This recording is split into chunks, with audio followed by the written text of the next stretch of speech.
భారత రాజ్యాంగం ఏర్పాటై ఆమోదం పొంది 75 సంవత్సరాలు పూర్తి చేసుకున్న సందర్భంగా రంగారెడ్డి జిల్లా ఇబ్రహీంపట్నం మండలం పోచారం గ్రామంలో ఏర్పాటు చేసిన అంబేద్కర్ విగ్రహాన్ని స్థానిక ఇబ్రహీంపట్నం ఎమ్మెల్యే మల్రెడ్డి రంగారెడ్డి ఆవిష్కరించారు. భారత రాజ్యాంగ నిర్మాత డాక్టర్ బాబాసాహెబ్ అంబేద్కర్ స్ఫూర్తితోనే రచించిన రాజ్యాంగం ద్వారానే ఈ రోజు ఎమ్మెల్యేగా మీ ముందు ఉన్నానన్నారు.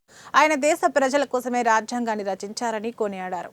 ఏ ఒక్కరి కోసం ఈ రాజ్యాంగాన్ని రచించలేదని, సమాజంలో బడుగు బలహీన పేద పెద్ద సబ్బండ జాతుల వారిని దృష్టిలో పెట్టుకుని ఈ రాజ్యాంగాన్ని రచించారని గుర్తు చేశారు.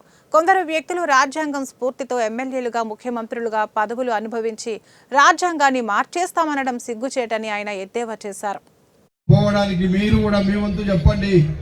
మేము శాసనసభ్యులుగా మేము అసెంబ్లీలో తీర్మానాలు చేసి పేదల కోసం ఎక్కడి వరకైనా మేము వెళ్తామని చెప్పేవాళ్ళం. అందుకే ఆ రోజు ఇందిరమ్మ రాజ్యంలో ఇల్లు కట్టిస్తే గడిచిన 10 సంవత్సరాలు ఒక్క ఇల్లు అంటే ఒక్క ఇల్లు పేదవానికి ఇల్లు కట్టలేదు, పేదవానికి భూమి పంచలేదు.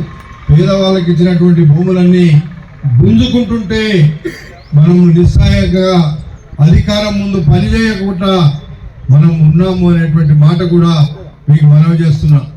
అందుకే నేను ఆ రోజు మా ప్రభుత్వం వస్తే, కాంగ్రెస్ అధికారంలోకి వస్తే, ఇందిరమ్మ రాజ్యం వస్తే ఏ ఒక్క పేదవానికి కొత్తగా భూమి తీసుకోవడానికి వీలు లేదని చెప్పి ఆ రోజు నేను గ్రామాల్లో చెప్పిన. ముఖ్యమంత్రి గారికి కూడా అదే చెప్పితే యాచారంలో గుంజుకున్న భూములు తప్ప మళ్ళా ఒక సెంటు కూడా తీసుకోవడానికి వీలు లేదంటే ఆ యాచారంలో